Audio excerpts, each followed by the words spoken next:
Unit 3, Lesson 1, page 28. Exercise 1. Read the text carefully. Then, circle the correct information. What makes a good person?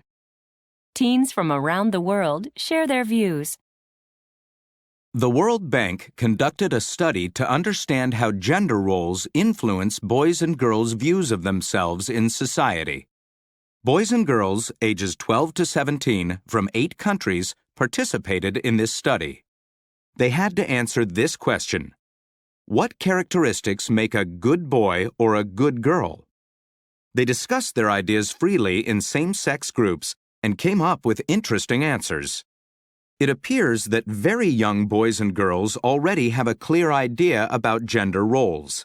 But they also show that strict gender roles of the past are changing slowly. For example, in Thimphu, Bhutan, a group of girls gave a traditional description of the good girl. A good girl is a good daughter who can take care of the house and also behaves respectfully and politely outside the home. In rural India, a group of boys described the good girl in this way: she is religious, obedient, and can do all the household chores under her mother's supervision. In Suva, Fiji, girls said a good boy should help around the house. In many groups, girls described boys helping around the house more than they did a few decades ago. A girl in a group in rural Indonesia said, "In the past, boys didn't go into the kitchen. Now we ask boys to help in the kitchen." Most teenagers in this study associated violence, behaving badly at school, speaking disrespectfully, smoking, drinking, and doing drugs with bad girls or bad boys. Another interesting question revealed that more than 60% of the girls, rural and urban, say they will try hard to graduate from college, compared to 40% of the boys. Girls think education will allow them to have a better future. Many of the boys, however, think education is not that valuable when there is little or no work available. It seems that girls' and boys' beliefs about the value of education are changing fast.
Lesson 2, page 30. Exercise 1. Read the book review below and answer the questions.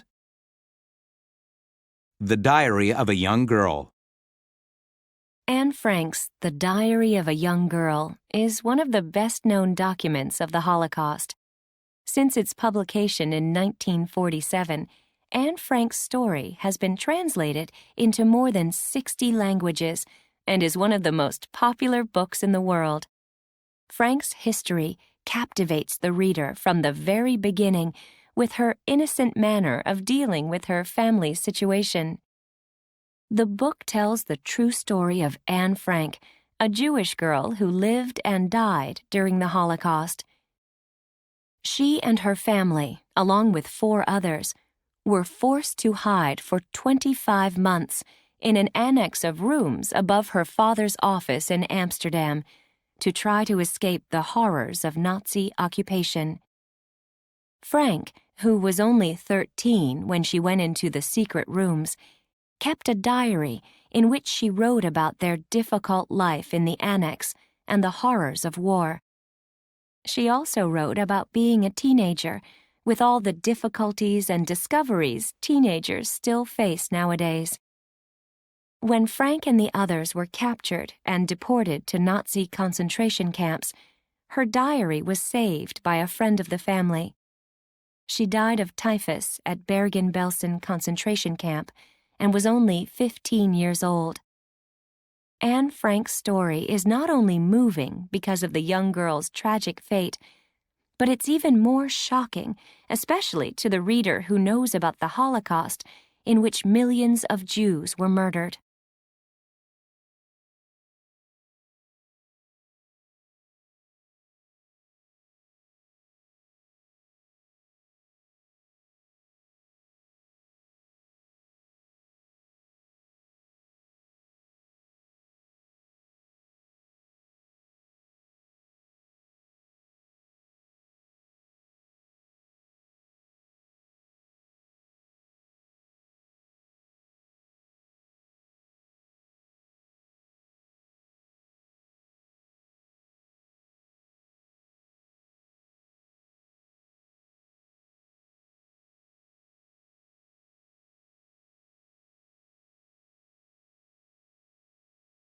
Page 31. Exercise 3. Mark and Julia have to write an essay for school about the diary of a young girl. They have to hand in the essay tomorrow. Listen to their conversation and number the lines in the correct order. Have you finished reading Anne Frank? No, not yet. Have you? Sure. And I've written the essay, too. No kidding. You read much faster than me. Let me have a look. Oh, but your handwriting is awful. Come on. It's only the first draft. I'll get to school earlier tomorrow and write the final version before class. Yeah, and make sure you write more clearly if you want anybody to actually read it. I'm going to do mine on the computer. Hey, why don't you do mine, too? I would, but there's just one problem. I can't read your writing. That's not funny.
Lesson 3, page 32, Exercise 2.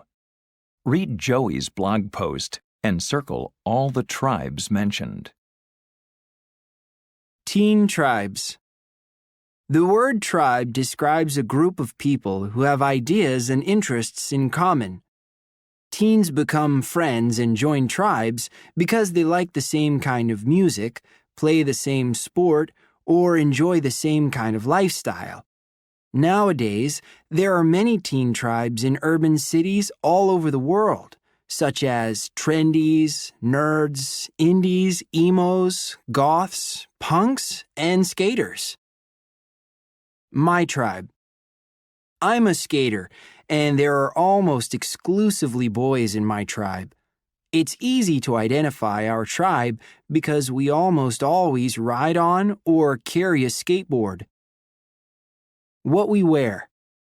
Skaters usually wear extra large t-shirts and baggy pants or long shorts.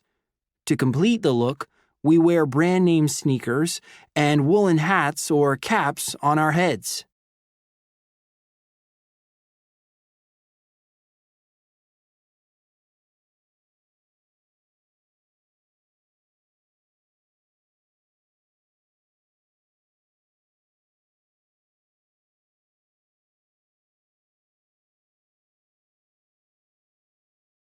Page 32, Exercise 4.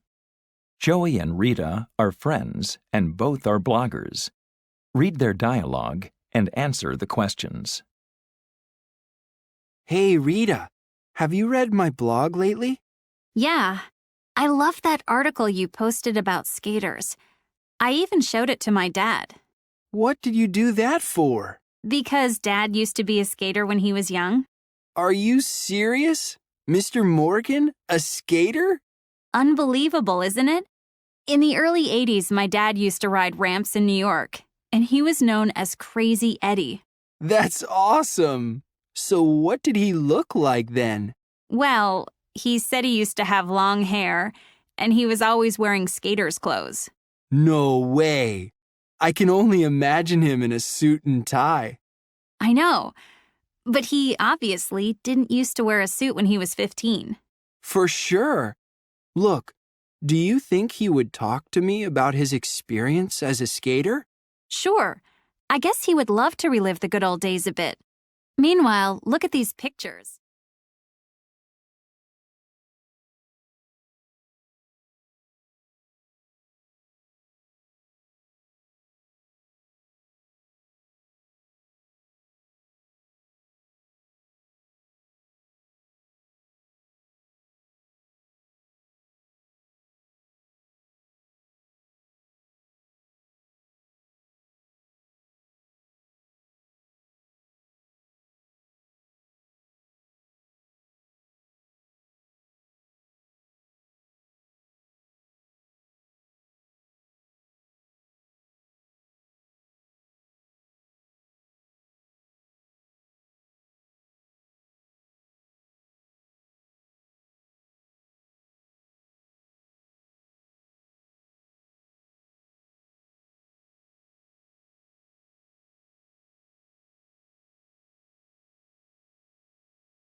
Lesson 4, page 34.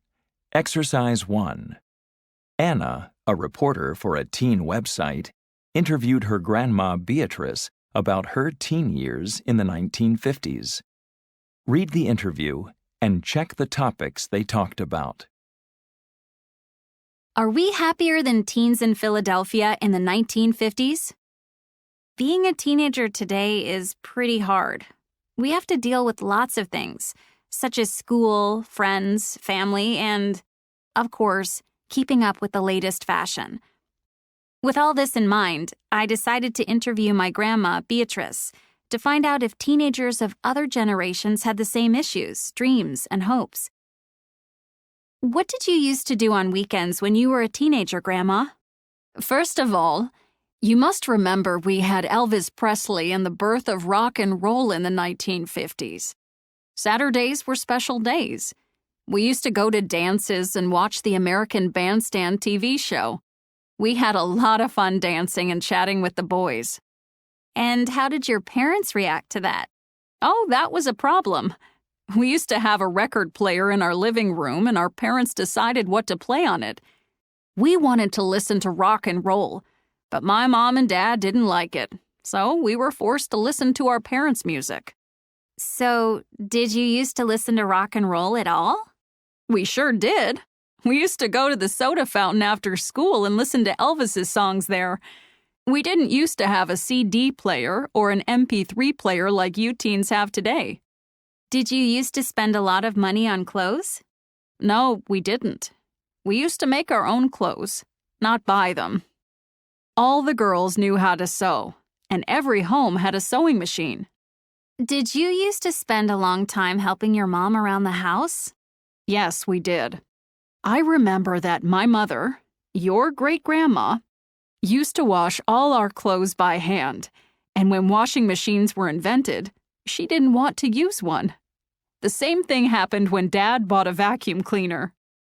Do you believe that teenagers in the 50s were happier than modern teens? Yes, I think so. Life was less complicated when I was young, and we didn't have the stresses of modern life. Anyway, I still believe that the teenage years are the best years of our lives no matter when they happen. As we can see, despite technology and all the facilities modern life has to offer, Grandma honestly feels that her generation was happier. Personally, I think she might be right.